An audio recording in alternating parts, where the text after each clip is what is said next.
இப்போ ஏவா வேலு அவர்கள் முன்னாள் அமைச்சர்களாகவே வரிசையாக வந்துட்டு அவங்களுடைய ஊழல் ரைடுன்னு சிக்கிட்டு இருக்காங்க.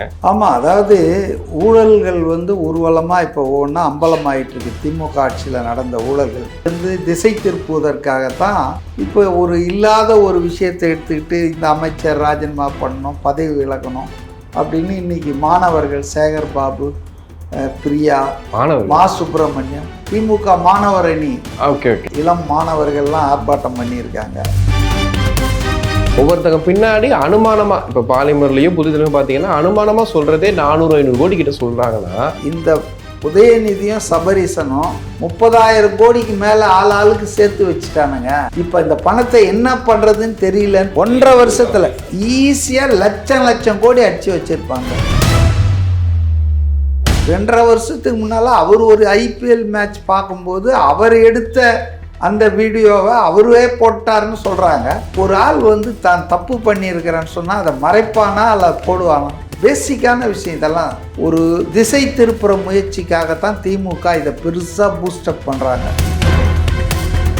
இந்த அமைச்சர் சரத்து பண்ண இந்த குற்றச்சாட்டுக்கு மட்டும் இந்த அளவுக்கு பெரிய போராட்டம் அப்படின்னும் போது ஏவா வேலு மேல ரெய்டு நடந்து இப்பதானே இன்கிரிமினேட்டிங் டாக்குமெண்ட்ஸ், கரூர்ல கேஷ் கோடவுன் கைப்பற்றப்பட்ட தகவல் காழ்ப்புணர்ச்சின்னு MK ஸ்டாலின் சொல்றாரு. தார்மீக அரசியல் பேசும் திமுகவுக்கு அந்த அருகதையே கிடையாதுன்னு நீங்கள்லாம் தர்ம நியாயத்தை பற்றி பேசலாமா? இப்போ இவங்க என்ன பேசிகிட்டு இருக்காங்க? பேசுறது ஒன்று, நடக்கிறது ஒன்று. எதிர்கட்சியாக இருந்தால் எகிரி குதிப்பாங்க, இல்லை ஆளுங்கட்சி ஆகிட்டுன்னா அப்படியே அமுங்கிடுவாங்க. இல்லை, கட்சியே 22 பேர் தான் ஒரு பக்கம் இருக்காங்க. எடப்பாடி உட்காந்து ஓட்டு போட்டார, அவர் அரசியல்வாதி, நீங்க அரசியல் வியாதி. அதனால தான் நீங்க ஓடுறதுலயே இருக்கீங்க. இது போன்ற வீடியோக்களை தொடர்ந்து பார்ப்பதற்கு தமிழ்நாடு டைம்ஸை சப்ஸ்கிரைப் பண்ணிக்கோங்க. எங்களுடைய சமூக வலைதள பக்கங்களான Facebook, Instagram, X பக்கங்களை ஃபாலோ பண்ணிக்கோங்க. உலகெங்கும் வாழும் தமிழ் நெஞ்சங்களுக்கு கிறிஸ்டியின் அன்பு வணக்கம். நம்மோட அரசியல் விமர்சகர் CK மதிவாணன் நினைஞ்சிருக்காரு. வணக்கம் சார். வணக்கம். எப்படி இருக்கீங்க? ஒரு பக்கம் திமுகவுடைய பிரம்மாண்டமான போராட்டத்தை பற்றி பேசலாமா, இல்லை இன்னொரு பக்கம் இப்போ ஏவா வேலு அவர்கள் முன்னாள் அமைச்சர்களாகவே வரிசையாக அவங்களுடைய ஊழல் ரைடுன்னு சிக்கிட்டு இருக்காங்க. இப்போ நம்ம எதை பற்றி பேசணும் சார்? எல்லாத்தையும் பற்றி பேசுவோம். இல்லை, இதுக்காக தான் இதுன்னு சொல்லிட்டு இருக்காங்க. அதான் நான் கேட்குறேன். ஆமாம், அதாவது ஊழல்கள் ஊர்வலமாக இப்போ ஒவ்வொன்றா அம்பலமாயிட்டு இருக்கு. திமுக ஆட்சியில் நடந்த ஊழல்கள் இப்போ அதை டிஸ்கஷன் டிபேட்லேருந்து திசை திருப்புவதற்காகத்தான் இப்போ ஒரு இல்லாத ஒரு விஷயத்தை எடுத்துக்கிட்டு இந்த அமைச்சர் ராஜினாமா பண்ணணும், பதவி விலகணும் அப்படின்னு இன்னைக்கு மாணவர்கள் சேகர் பாபு, பிரியா, மா சுப்பிரமணியம், திமுக மாணவர் அணி, உங்கள் தமிழன் பிரசன்னா போன்ற இளம் மாணவர்கள்லாம் ஆர்ப்பாட்டம் பண்ணியிருக்காங்க. அதாவதுங்க திமுக என்ன நினைக்குதுன்னா, தாவேகா அரசு ஸ்டெபிளைஸ் ஆயிடுச்சுன்னா ஒரு வருஷத்துக்கு அதை அதுக்கப்புறம் பல வருடங்களுக்கு அதை அசைக்க முடியாது, ஸ்ட்ராங்காக நின்றுடும். ஆகவே அதை டிஸ்டர்ப் பண்ணிடணும், டீஸ்டெபிளைஸ் பண்ணணும். அப்படின்னா ஜனநாயகத்தில் மக்கள் கொடுத்த தீர்ப்பை மாற்றி எழுதணும், அதை மாற்றிடணும்னு துடிக்குது. பட் அது ஒன்றும் முடியாதுங்க. அதனுடைய ஒரு பகுதியாகத்தான் நான் இஷ்யூஸ் எல்லாம் எடுத்து பெரிய இவங்க பண்ண பெரிய யானை விஷயம்லாம் இருக்குது. பூனையை எடுத்துக்கிட்டு சுற்றிக்கிட்டு இருக்காங்க. உதாரணத்துக்கு இப்போ ஃபஸ்ட்டு இன்னைக்கு ஆர்ப்பாட்டத்தை பற்றி பேசுவோம். சரத்குமார்ன்ற ஒரு அமைச்சர் 2 ஆண்டுகளுக்கு முன்பு, அதாவது இன்வெர்டட் கமால அவர் MLA ஆவறதுக்கு முன்னால், அவர் அமைச்சராக பொறுப்பேற்பதற்கு முன்னால் ஏதோ ஒரு குற்றம் செய்திருக்கிறார் அப்படின்னு ஒரு புகார் நிரூபிக்கப்படவில்லை. குற்றச்சாட்டை அவர் மறுத்திருக்கிறார், ஆதாரங்களோடு சொல்லியிருக்காரு. இது ஒரு விஷயம் ஓடிட்டு இருக்குது. இது ஒரு நான் இஷ்யூ என்ன கேட்டால். ஏன்னா அவர் பொது வாழ்க்கைக்கு அமைச்சராக இருக்கும்போது, சட்டமன்ற உறுப்பினராக இருக்கும்போது அவர் கொள்ளை அடித்தார், அவர் கொலை பண்ணார், இல்லை அவர் சட்டவிரோதமான காரியங்களில் ஈடுபட்டார், போதைப் பொருள் கடத்திட்டாரு, இல்லை போதைப் பொருள் கொடுக்குறவங்களோட தொடர்பு வச்சுட்டு இருந்தார், அல்லது அவர் பாலியல் குற்றத்துக்கு செஞ்சிட்டாரு, அவர் மக்கள் பணத்தை சூறையாடிட்டார், ஊழல் பண்ணிட்டார், இப்படி ஏதாவது இருந்ததுன்னா அது நிச்சயமாக அது கூட விசாரிக்கணும், ப்ரூவ் பண்ணணும். அதை வந்து நிரூபிக்கும் வரையில் அவர் வந்து பதவி விலகி கூட வெளியே இருக்கலாம். தார்மீக அடிப்படை சட்ட ரீதியாக அவர் தண்டிக்கப்பட்டு அவர் மீதான குற்றம் நிரூபிக்கப்பட்டால்தான் வந்து அவர் ராஜினாமா பண்ணணும். தார்மீக அடிப்படையில் என் மேலே ஒரு குறை சொல்லிட்டாங்க, சரி அதை விசாரித்து முடிவு வர்ற வரைக்கும் நான் இந்த அமைச்சர் பதவியில் இருக்கக்கூடாது, கொஞ்சம் நான் தள்ளி இருக்கிறேன் அப்படின்னு சொல்கிறது தார்மீகம்தான். It is not legal. அது ஒன்றும் தேவையான ஒன்றும் இல்லை. பட்டு இவர் வந்து ஒரு இளைஞர். அவர் 2.5 வருஷத்துக்கு முன்னால் அவர் ஒரு ஐபிஎல் மேட்ச் பார்க்கும்போது அவர் எடுத்த அந்த வீடியோவை அவரே போட்டார்னு சொல்கிறாங்க. ஒரு ஆள் வந்து தான் தப்பு பண்ணியிருக்கிறேன்னு சொன்னால் அதை மறைப்பானா இல்லை போடுவானா? ஃபர்ஸ்ட் ஆஃப் ஆல் பேசிக்கான விஷயம் இதெல்லாம். அப்போ அடிப்படையில் வந்து ஒரு திசை திருப்புற முயற்சிக்காகத்தான் திமுக இதை பெருசாக பூஸ்டப் பண்ணுறாங்க. நான் அவங்கள ஒரே ஒரு வார்த்தை தான் கேட்க ஆரம்பிக்கிறேன். 1-2 விஷயம் மட்டும் சொல்கிறேன்.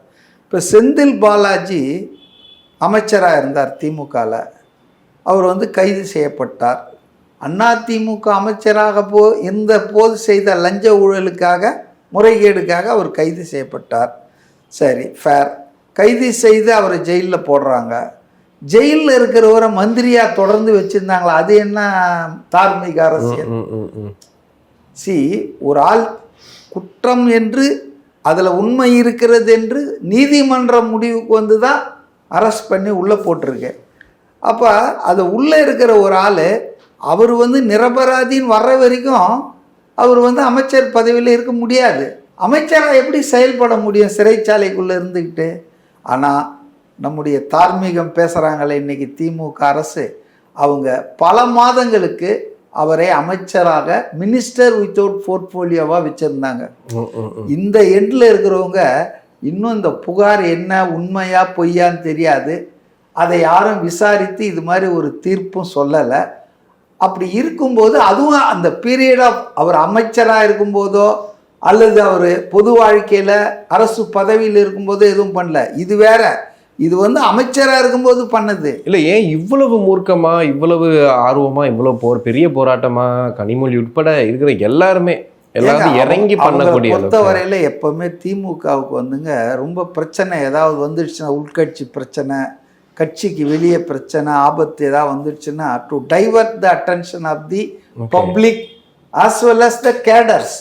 இப்போ கட்சிக்குள்ளேயே ஒரு கேள்வி வருது, எப்படி நீங்க வந்து இவ்வளோ விஷயம் தெரியாமல் இருந்தீங்க, நம்பினீங்க? சபரீசன் எப்படி இப்படி வழி நடத்தினார், இப்போ அவர் மேலே நடவடிக்கை எடுங்க இப்படின்னு உதயநிதியே இப்போ கொஸ்டின் பண்ணுறாராம். உள்கட்சியில் ஒரு செக்ஷன் வந்து சபரீசனுடைய பெண் நிறுவனம் தான் நம்ம தோல்விக்கு பெரிய காரணம், அவர் ஓவர் டூ பண்ணிட்டாரு, உங்களை ஏமாற்றிட்டாங்க அப்படின்ற அங்கே ஒரு பிரச்சனை ஓடிட்டு இருக்குது.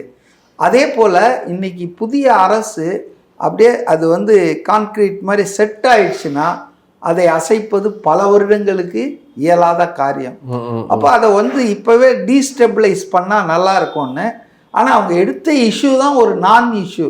இந்த இஷ்யூ இருக்கு பாருங்க. இல்லை, மின்வெட்டுக்கு சட்டம் ஒழுங்குக்கெல்லாம் வந்து பதிவு போட்டுக்கிட்டு இருந்தவங்க இந்த அமைச்சர் சரத்து பண்ண இந்த குற்றச்சாட்டுக்கு மட்டும் இந்த அளவுக்கு பெரிய போராட்டம் அப்படின்னும் போது ஏவாவேலு மேல ரெய்டு நடந்து இப்பதான இன்கிரிமினேட்டிங் டாக்குமெண்ட்ஸ், கரூர்ல கேஷ் கோடவுன் கைப்பற்றப்பட்ட தகவல் காழ்ப்புணர்ச்சின்னு மு.க. ஸ்டாலின் சொல்றாரு.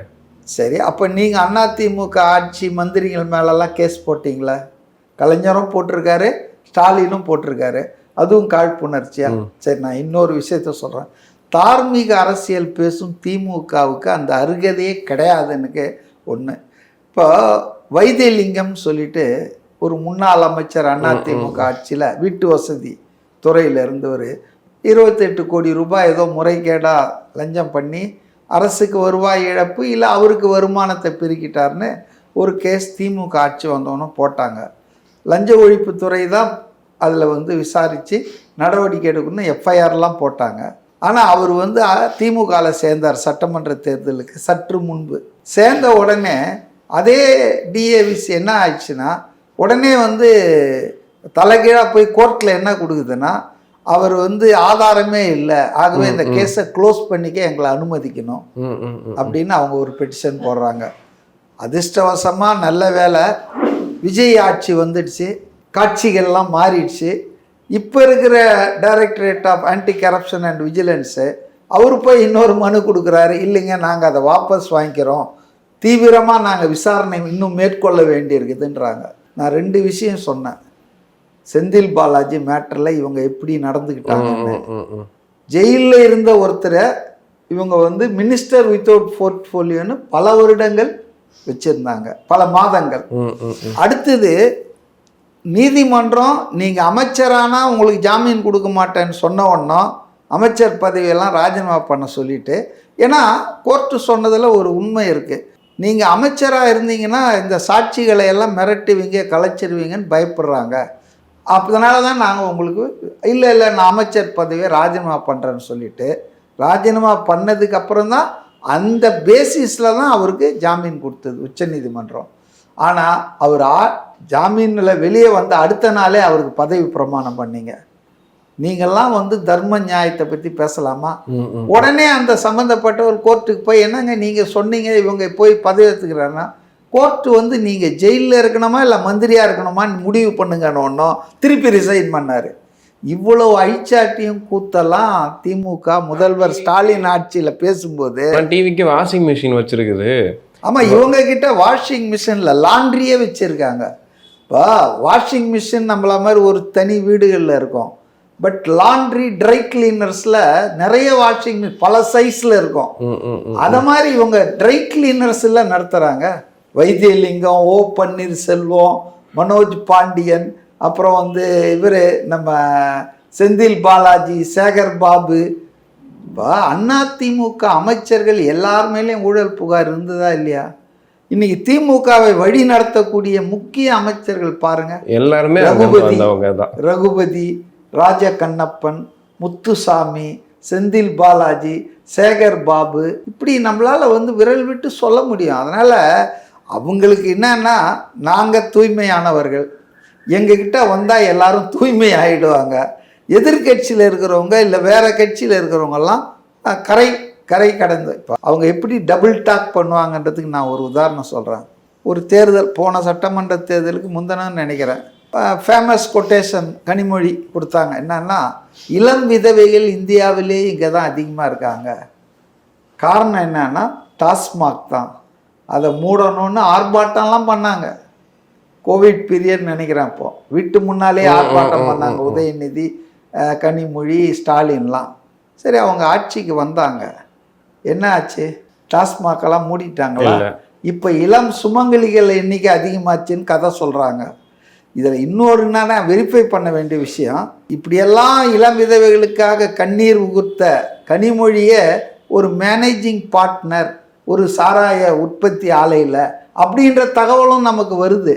இப்போ இவங்க என்ன பேசிகிட்டு இருக்காங்க? பேசுறது ஒன்று, நடக்கிறது ஒன்று. எதிர்கட்சியாக இருந்தால் எகிரி குதிப்பாங்க, இல்லை ஆளுங்கட்சி ஆயிட்டுன்னா அப்படியே அமுங்கிடுவாங்க. இல்லை, இப்போ அவங்க என்ன முயற்சி பண்ணுறாங்க? இப்போ வந்து முதல்வர் விஜய் அவர்களுக்கு தமிழகத்தை ஆளுறதுக்கு தகுதி இல்லை. இல்லை அதெல்லாம் தகுதி இருக்கிறதால தானேங்க மந்திரிங்க. உங்களுக்கு தகுதி இல்லை, 2 பேரும் போங்கடான்னு தானே. இந்த ஆள் ஒரு தகுதியான ஆள் இருக்காருன்னு தானே. இல்லை, இப்போ அவங்க இப்போ கல்யாண வீட்டுக்கு போனால் அதை பற்றி பேசுகிறாங்க. எந்த மேடை எடுத்தாலும் இப்போ ஜென்சி டிஎம்கே கூட்டம்னு போட்டுக்கிட்டு சட்டமன்றத்தில் நடந்ததை ஸ்பூஃப் பண்ணி பேரெல்லாம் மாற்றி, இவர் வந்து உம்முன்னு இருப்பார், இவர் வந்து இவர் பேர் தாஜ்மோகன் அப்படின்ற மாதிரிலாம் பேசி ஒன்று பண்ணுறாங்க இல்லையா? இது எல்லாம் ஸ்டாண்டப் காமெடி. அதான், இது எல்லாமே எதுக்காக? அவரை வந்துட்டு இல்லை ஒரு தகுதியான ஆள் கிடையாதுன்னு மக்கள் பேசுவாங்க. அவரே தான் உதயநிதியே சொல்றாரு, ஷூட்டிங்லாம் நடத்துறாரு, இன்னும் டான்ஸ் தான் ஆடுவார், நெக்ஸ்ட் டான்ஸ் ஆடுவார்னு. ஏங்க, உங்கள் அப்பாவை காணுமேன்னு கேட்டதுக்கு வந்து நீங்கள் ஆஹா ஓஹோ கொச்சப்படுத்திட்டாருன்னு ஈவன் திருமாவளவன், கம்யூனிஸ்டுகள் கூட எகிரி பாயிறாங்களே. 10 தோல்வி பழனிசாமின்னு எத்தனை வாட்டி சொல்லியிருப்பீங்க நீங்கள் பொது வெளியில்? ஒரு நபரின் தோல்வியை, ஜனநாயகத்தில் வெற்றி தோல்வி சகஜங்க, நான் அதை ஒத்துக்கிறேங்க. உங்களுக்கு சுடுத நீங்கள் தோத்துட்டீங்க அப்படின்னு சொன்னால் 10 தோல்வி பழனிசாமின்னு பேசுனீங்களே நீங்களும் உங்கள் அப்பாவும், என்ன மாண்பு? குரபிரசவத்தில் பிறந்தவரும் கூட தான் பேசினாங்க. அப்போ இன்னெல்லாம் பேசியிருக்காங்க அவங்க. அதாவது வந்து டான்சி ராணின்னு சொல்லியிருக்காங்க, ஜெயலலிதா அவர்களை டான்சி ராணின்னு சொல்லியிருக்காங்க. இது வந்துங்க 2 முயற்சி தான் எனக்கு தெரியுது. ஒன்று, இந்த புதிய ஆட்சி புதியவர்களால் நடத்தக்கூடிய புதிய வழியிலான ஆட்சி. இது வந்து ஸ்டெபிளைஸ் ஆகிடக்கூடாது, அன்செட்டில் பண்ணணும், செட்டில் ஆகிடக்கூடாது. இதை வந்து எப்படியாவது டீஸ்டெபிளைஸ் பண்ணணும். ரெண்டாவது, இப்போ ஒவ்வொரு அமைச்சர் மூலமாக இப்போ சிவசங்கர் அவர் பிஏன்னு சொல்லி ஒரு ஆள் லஞ்சம் வாங்கினதா எல்லாம் 25 லட்சம். அப்புறம் இந்த அரசகுமார், மகேஷ், அன்பில் மகேஷ் அவர் தம்பி, அப்புறம் வந்துட்டு இவர் செந்தில் பாலாஜிலாம் ஏற்கனவே KN நேருலாம் அவங்க கதையெல்லாம் இருக்குது. அது இல்லாமல் இப்போ ஏவா வேலு மூர்த்தி எல்லாரும் இப்போ இவங்க மேலே வரக்கூடிய இந்த ஊழல் புகார் குற்றச்சாட்டு யார் போய் கேட்டாலும் அதான் இவ்வளோ பணம் செலவு பண்ணானுங்களா, இதை மாதிரி விட்டானுங்களா அப்படின்னு தான் கேட்பாங்க சார். இப்போ ஒரு இதுல இருந்து திசை திருப்புறதுக்காக ரெண்டு தான் இந்த நோக்கம். என்னன்னா இவங்க பண்ற இந்த கூத்துக்கள் கலாட்டாக்கள் எல்லாத்துக்கும் நோக்கம் என்னன்னா போராட்டத்துக்கெல்லாம் அதான் இந்த கவர்மெண்ட்டை அன்செட்டில் பண்ணணும், டீஸ்டெபிளைஸ் பண்ணணும். எவ்வளோ கோடிகள் இப்போ ஒவ்வொருத்தங்க நியூஸை பார்க்குறோம், ஒவ்வொருத்தங்க பின்னாடி அனுமானமாக இப்போ பாலிமர்லேயும் புதுதிலையும் பார்த்தீங்கன்னா அனுமானமாக சொல்கிறதே 400-500 கோடி கிட்ட சொல்கிறாங்கன்னா எவ்வளவுதான் சம்பாதிக்க எந்த உலகத்துல இருக்கீங்க? இப்போ இந்த ஆட்சி அமைந்தவுடன் 1.5 வருஷம் நிதி அமைச்சராக இருந்த பழனிவேல் தியாகராஜன் அவர் ஒருத்தர்கிட்ட டெலிஃபோன் சம்பாஷணை இருந்ததெல்லாம் நீங்க ஆடியோ லீக் ஆச்சு. அதனால தான் அவரை தூக்கி அந்த பதவியிலேருந்து மோஸ்ட் ஃபிட்டஸ்ட் பர்சன் அவர் நிதி அமைச்சராக இருக்காரு. ஆனால் அவரை தூக்கி இன்ஃபர்மேஷன் டெக்னாலஜி ஒரு ஓரமாக தள்ளினாங்க. அதுக்கான அடிப்படை என்ன? இந்த காணொலியில், அதாவது காணொலின்ற ஆடியோவில் அவர் பேசிட்டார். அவர் பேசுனது நீங்கள் கவனித்து பார்த்தீங்கன்னா இந்த உதயநிதியும் சபரீசனும் 30,000 கோடிக்கு மேலே ஆளுக்கு சேர்த்து வச்சுட்டானுங்க, இப்போ இந்த பணத்தை என்ன பண்ணுறதுன்னு தெரியலன்னு பேசியிருப்பார். இந்த அமௌண்ட்டு நான் இதே தான் வார்த்தைகள் வந்ததுன்னு நான் சொல்ல, நட்ஸ் எல்லாம் சொல்கிறேன். 30,000 கோடி ஆளுக்கு சேர்த்துட்டானுங்க. 1.5 வருஷத்துல அவர் பேசினாரு. அதுக்கப்புறம் 3.5 வருஷம் இவங்க ஆட்சியில இருந்திருக்காங்க. அப்போ எனக்கு ஈஸியா லட்சம் கோடி அடிச்சு வச்சிருப்பாங்க. இல்லைன்னா ரெட் ஜெயிண்ட் சிஇஓவா இன்பநிதி எப்படி ஆகுறாரு? இல்ல உதயநிதி இருக்கும்போது 500 கோடி படங்கள் 1000 கோடி படங்கள்லாம் எப்படி வெளியிட்டாங்க, எப்படி எடுத்தாங்க? இல்ல இந்த பார்ட்டி ஃபண்டை பத்தி மட்டும் பேச மாட்டாங்களே சார். இப்ப இவ்வளவு தூரம் பேசுறவங்க பார்ட்டி ஃபண்டுக்கு இது வரைக்கும் ஒரு ஆதாரமா கொடுங்க, அதை கொடுங்க அப்படின்றலாம் பேசவே இல்லையே. அதாவது Udhayanidhi inexperienced, is unfit and misfit for the post of leader of ஆப்போசிஷன்றதை நான் ஏன் உறுதியாக நம்புகிறேன்னா, இப்போ அவர் பேசுகிறாரு, அதாவது சீஃப் மினிஸ்டர் பதில் கொடுக்குறாரு. அவர் வந்து அவருடைய சக மந்திரி கிட்ட கேட்டுட்டு தான் பார்ட்டி ஃபண்டுன்னு கேட்குறாரு, பார்ட்டி ஃபண்டுன்னு சொல்கிறாரு. இவங்களுக்கு உடனே எல்லாரும் எழுந்துக்கிட்டு பார்ட்டி ஃபண்டுன்னா பேரை சொல்லு, என்ன பார்ட்டி ஃபண்டு, யாரு ஊன்றாங்க. இவருக்கு முன்னால் அக்பர் ஆண்டாரு. நான் கேட்குறேன், இல்லை பிரிட்டிஷ் கிழக்கு அந்த கம்பெனி எங்க தெரிய, இட் இஸ் ஆப்வியஸ்ங்க. அவர் நாகரிகமாக இருக்கிறாரு, அவர் ஒரு நாகரிகமாக நளினமாக பேசுகிறாரு. அவர் நையாண்டி நக்கல் பண்ணா கூட அது மனசை புண்படுத்தா மாதிரி பேசுறாரு. ஏடிஎம்கே பிஜேபி நினைச்சிட்டாங்களா? ஏங்க இம்மிடியட்டா உங்களை மாத்திட்டு ஒரு ஆள் வராரு, அவர் வந்து இந்த மாதிரிலாம் ஊழல் நடந்ததுன்னா இல்லை அவர் எம்ஜிஆர் நடந்த ஊழலை பேசினார் நான் சொல்ல முடியாது. இல்லை ட்ராமா பண்ணுறாங்களா?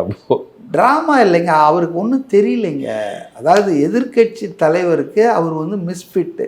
அதனால தான் இன்னைக்கு டிஎம்கே சீனியர்களே கூட ஸ்டாலினை நீங்கள் வந்துருங்க, இங்கே ஒன்றும் தாங்க முடியல, இவர் வாக் அவுட் பண்ணிட்டு போயிடுறாரு. 2 சட்டமன்ற கூட்டத்தொடர் நடந்துருக்குதுங்க. முதல் கூட்டத்தொடர் நம்பிக்கை வாக்கு கோரும் கூட்டத்தொடர். அதுலேயும் பேப்பருங்களை படித்து KN நேருக்கிட்ட கொடுத்துட்டு அந்த சமயம் முடிஞ்சவொன்னே வெளியேறிட்டார். நீங்கள் என்ன பண்ணியிருக்கணும், இவ்வளோ மோசமான ஆட்சியை நீங்கள் எதிர்த்து வாக்கு போட்டு வீழ்த்த முயற்சியாவது பண்ணோம்ல.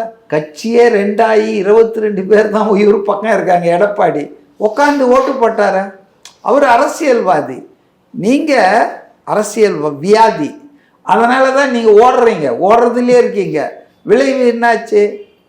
கெட்ட பேர் தானே வந்தது உங்களுக்கு. இல்லை இப்போ அவர் சரியான போட்டி இல்லைங்கிறீங்களா? சிஎம் விஜய்க்கு உதயநிதி அன்ஃபிட் அண்ட் மிஸ்ஃபிட்னா ஓகே. இப்போ ஈவன் ஸ்டாலினே by virtue of is seniority and experience தான் விஜய் கிட்ட மோதலாமே தவிர மற்றபடி ஸ்டாலினுக்கும் ஒன்றும் இது இல்லைங்க. ஓகே, அவங்கெல்லாம் வந்து அப்பா இப்படி வந்தவங்க தானே, இவங்க பெருசாக என்ன அவங்க சாதிச்சு வந்திருக்காங்க. ஓகே, அதனால் வந்து என்னை பொறுத்தவரையில் உதயநிதி ஸ்டாலின் வந்து பொருத்தமானவரா இல்லைன்றது இன்னைக்கு திமுகவினருக்கே ஒரு வந்துடுச்சு. அதனால தான் வந்து நேரு போன்றவர்கள் ஸ்டாலின் வருவார் பொறுப்பேற்பார்னா என்ன பொறுப்பேற்பார்? சட்டமன்றத்துக்கு வருவார்ன்றது என்னால புரிஞ்சுக்க முடியும். பொறுப்பேற்பார்னா எதிர்கட்சி பொறுப்பேற்பார்னா அப்ப உதயநிதியை நாங்க தள்ளி விடுறோம் தானே அர்த்தம். இல்ல அப்படி பார்த்தா அடுத்த சட்டமன்ற தேர்தலில் இவருக்கும் விஜய் வெர்சஸ் ஸ்டாலின்ல ஆயிடும். ஆனா என்ன, அது இன்னும் ஈஸியா ராகுல் காந்தி மோடின்னு தானே ஆகுது. வயசு வித்தியாசம் 20 வயசு இருக்கு. அதெல்லாம் பிரச்சனை இல்லை. நான் என்ன சொல்றேன்னா, இவர் இருந்தா போட்டினாவது இருக்குது, ஸ்டாலின் வர்சஸ் விஜய்னு. உதயநிதி வந்தா ஒன் சைட் கேம் ஆயிடும். பை டிஃபால்ட் இவர் ஜெயிச்சுட்டு போயிட்டே இருப்பார் விஜய். அதனால Udhayanidhi is no match for mister விஜய்ங்க. அது நம்ம ஒத்துக்கணும். ஓகே, கண்டிப்பா சார். நிறைய விஷயங்கள் பேசணும். நேரத்துக்கு நன்றி.